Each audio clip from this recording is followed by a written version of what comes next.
Salut l'équipe, bienvenue pour un nouveau live. Donc aujourd'hui ça va être un live One Piece sur les spoils complets parce que voilà ils sont sortis il y a quelques heures. On va pouvoir les analyser en détail, on a des révélations complémentaires par rapport à la vidéo d'hier. Voilà, on va faire tout ça dans ce live. Donc comme d'habitude les gars, n'hésitez pas à liker, follow, commenter, surtout pour la team YouTube. Donc voilà, on est bientôt aux objectifs, donc je suis trop content. Merci à tous ceux qui le font, merci à tous ceux qui soutiennent. Bientôt un cas, on va fêter ça. Et sinon vous avez aussi le Twitter pour avoir du coup les informations les plus rapidement possibles. C'est là-bas où je poste les spoils qu'on va analyser aujourd'hui. Et vous avez aussi le Discord, donc c'est là-bas où on se réunit, on parle, on joue, on se rejoint en vocal pour discuter de tout et de rien. Donc voilà les gars, si jamais vous voulez parler, n'hésitez pas. D'ailleurs vous pouvez me joindre, il y a même des gens qui me joignent pour parler théorie One Piece et tout, n'hésitez pas. Même je vous conseille de le faire dans le Discord parce que voilà, déjà ça permet d'en faire profiter tout le monde et en même temps ça permet de rassembler tout simplement les informations au même endroit. Donc voilà, let's go, je pense avoir fait le tour en tout cas pour l'auto-promo. C'est parti pour ces spoils légendaires sur One Piece chapitre 1139. Donc c'est parti les gars, préparez-vous, on y va.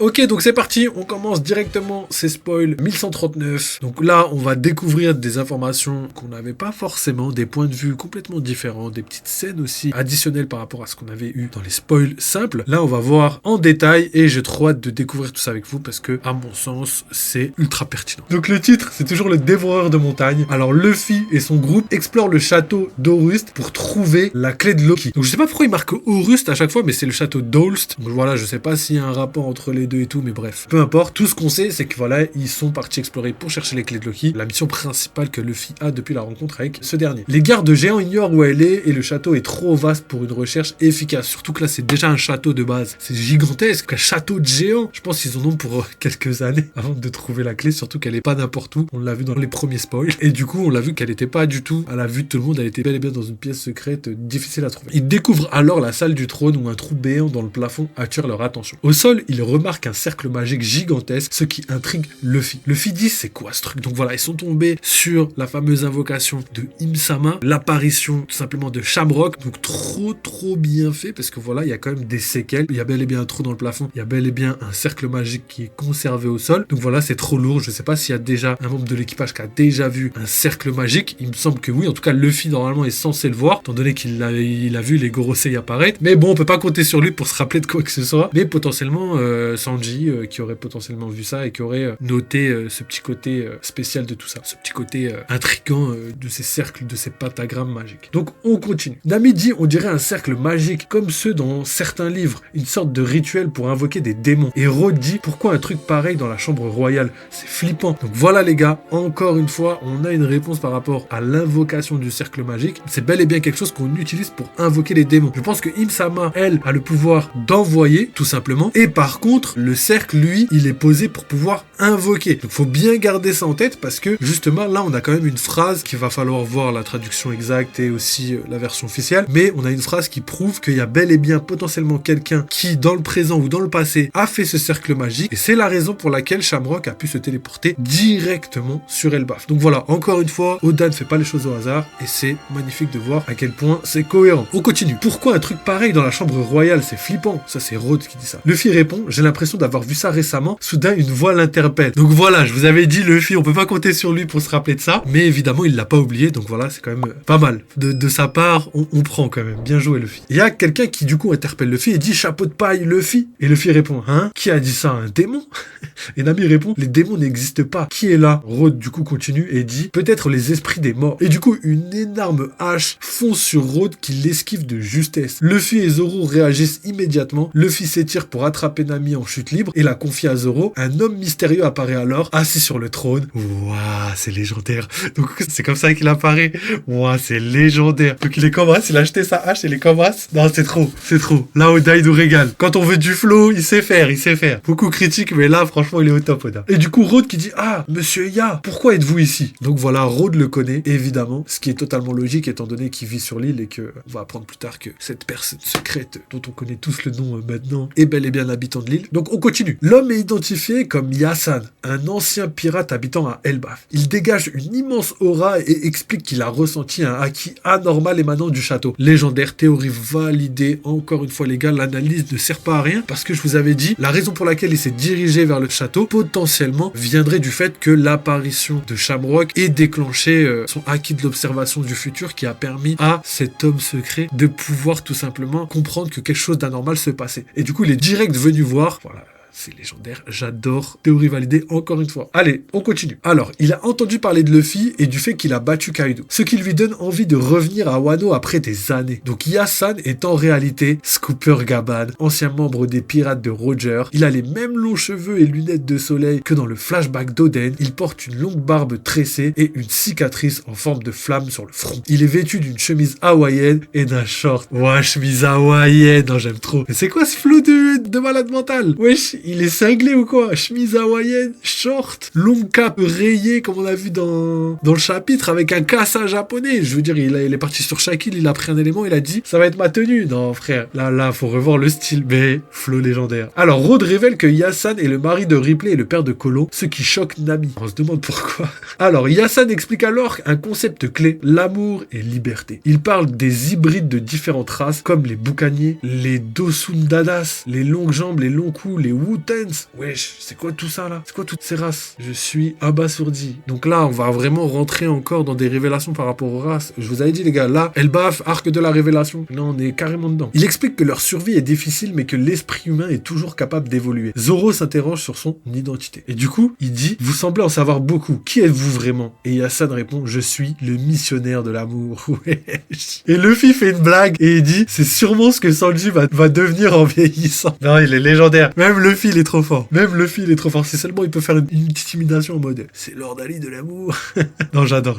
Alors, Luffy lui demande directement où est la clé de Loki, ce qui agace Rhodes qui voulait garder sa secret. Oh, l'enfoiré, il voulait rester plus longtemps avec Nami dans le château, je pense. Alors, Gaban leur pose alors la question cruciale. Savez-vous qui est vraiment Loki? Que ferez-vous si la pire situation se produit? Luffy dit, je vais le battre et refermer la clé s'il faut. Du coup, voilà la réponse logique, basique de Luffy, mais on sait qu'il a pas trop réfléchi à tout ça. Et pour lui, de toute façon, il va. S'il y a un problème, il le fracasse et basta. Sauf que, pour apprendre que Luffy n'est pas assez puissant pour retenir la puissance de Loki d'une certaine manière, dans une certaine mesure. Si c'est narmantique, si, etc., bref, vous allez. Alors, Gaban met en garde Luffy. Avant que Shanks ne capture Loki, personne n'a jamais pu l'arrêter. Vous ignorez sa vraie puissance et les dégâts qu'il pourrait causer. Luffy et Zoro tournent le dos et l'ignorent complètement, trouvant son discours trop long. Nami, en revanche, insiste pour l'écouter. Vu qu'ils savent pas que c'est un membre de l'équipage de Roger, mais ils disent, ah, vas-y, il veut quoi, lui aussi? On vient de East Blue, on a battu Kaido, et en plus de ça, il nous fait la morale. Sauf que, ils vont regretter de l'avoir pris de haut dans quelques temps. Gaban sourit, se remémorant ses jours avec Roger et Rayleigh. Du coup, petit flashback. Roger, j'en ai marre de ces avertissements. T'as peur, hein? Rayleigh et Gaban. Ce n'est pas ce qu'on a dit. Roger, si tu veux m'arrêter, essaie donc. Donc voilà, Gaban revoit en Luffy tout simplement son ancien capitaine. Donc c'est légendaire, j'adore. Ensuite, on dit juste qu'il faut comprendre les risques, Roger. T'es un idiot. Gaban donne alors une instruction à Rhodes, pousse ce trône. Et du coup, là, on décale à la fête du village. Oimo parle à Usopp et aux autres de Scooper Gaban. Il explique que Roger avait deux membres extrêmement puissants à ses côtés, Rayleigh et un autre homme. Il raconte une légende sur Gaban. Un jour, Roger était blessé et hospitalisé dans une montagne. L'hôpital a été encerclé par une armée d'ennemis, mais Gaban a anéanti des centaines de pirates seuls avec 2 haches. À la fin du combat, il ne restait plus un seul arbre sur la montagne. C'est ainsi qu'il gagna son surnom de dévoreur Yamagurai. Wesh, non franchement c'est fort. Donc voilà, on a l'explication du titre, c'est quelque chose qu'on n'avait pas dans les spoils normaux. Donc je suis assez content de voir que on a quand même quelque chose de magnifique en termes de présentation, en termes de flow, de légende, etc.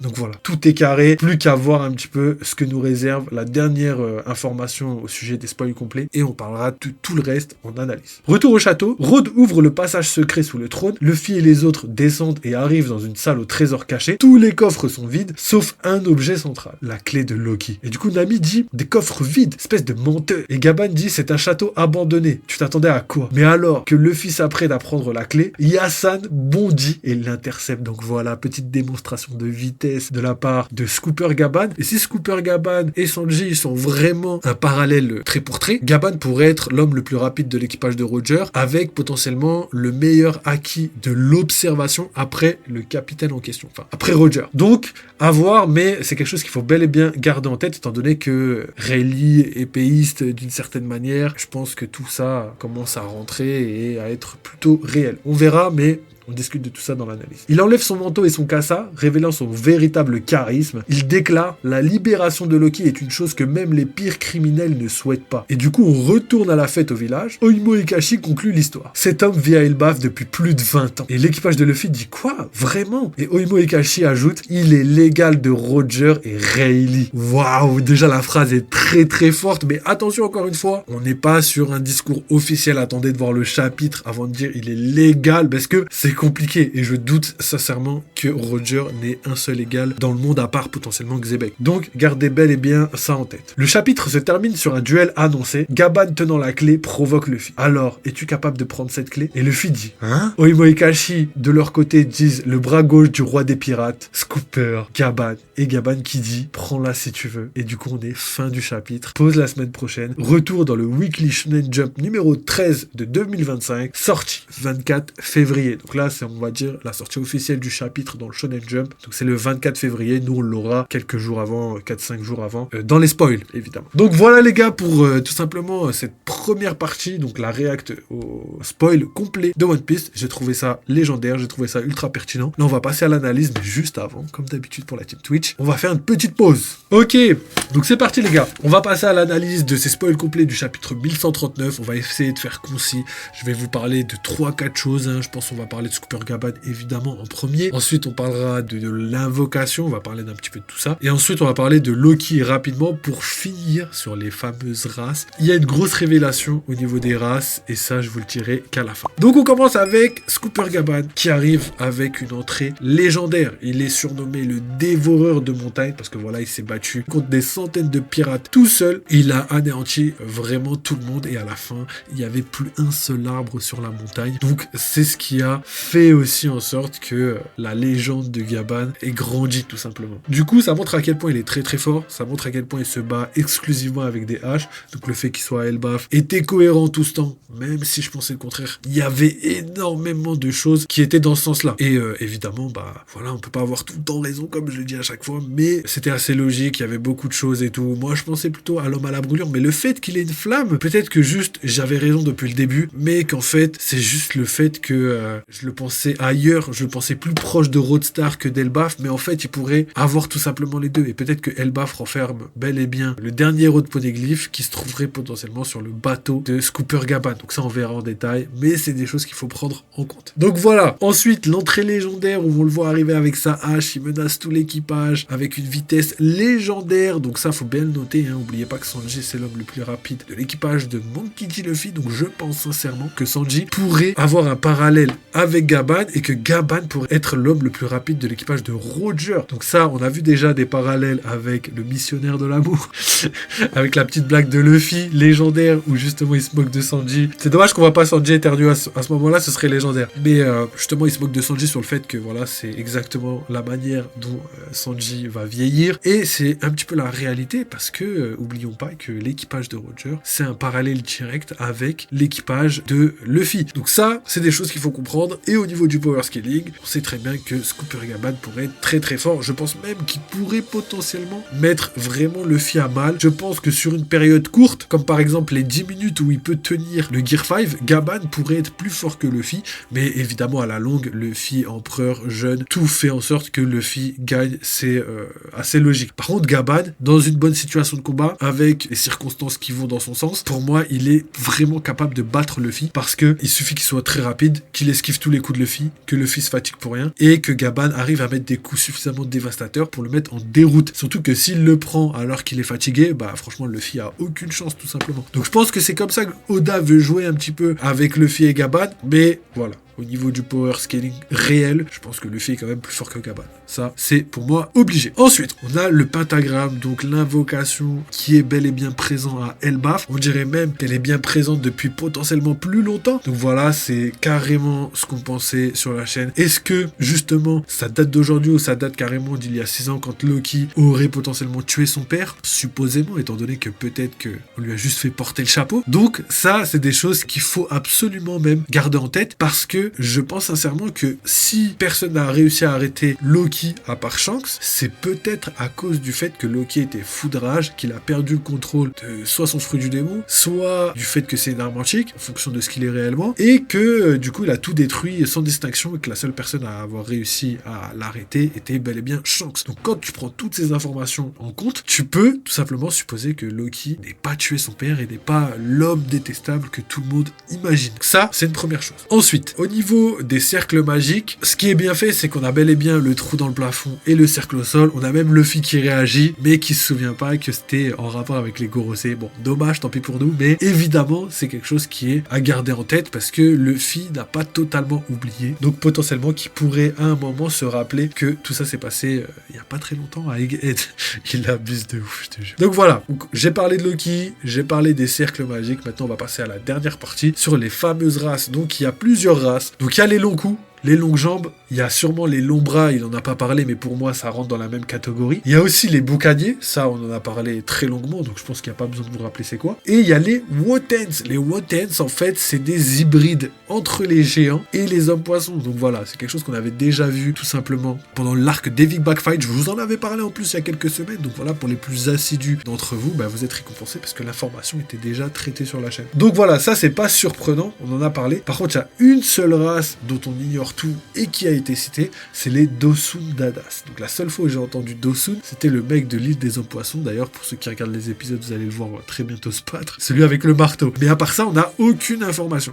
Et d'après ça, potentiellement, je trouve déjà, avant de parler des Dosun Dadas, que toutes les races sont assez logiques, parce que si on prend en compte qu'il y a des longs jambes, des longs bras, des longs coups, en fait, on peut se rendre compte qu'en fait, tout ça, c'est des dérivés de soit des géants, soit potentiellement autre chose. Et pareil pour les boucaniers, ça doit être des dérivés des géants, parce que potentiellement, ils n'ont pas la même taille. Donc bref, il y a tellement de possibilités que, tout simplement, c'est des choses qui, pour moi, sont bel et bien des hybrides des anciennes races, potentiellement antiques, voire potentiellement de la préhistoire dans l'univers de One Piece. Donc quand tu prends ça en compte, tu te dis bon bah voilà, on avait tout sous les yeux depuis le début et là on a juste des confirmations. Donc voilà, ça c'est ouf. Donc Elbaf est bel et bien l'arc des races. Par contre, ce qui est assez intéressant, c'est qu'il faut bien comprendre que c'est des hybrides. Et s'il parle de ça, ça veut dire que c'est des hybrides de géants. Et c'est totalement logique. Pourquoi? Parce que les boucaniers, on sait déjà qu'ils ont un rapport étroit avec les géants. On sait pas pourquoi, c'est Ivankov qui nous l'a dit, mais c'est parce que sûrement ça doit être des hybrides de géants avec potentiellement une autre race. Ça peut être des humains, ça peut être plein d'autres choses. Ça peut être les fameux hommes-ours qu'on a vu sur la fresque là.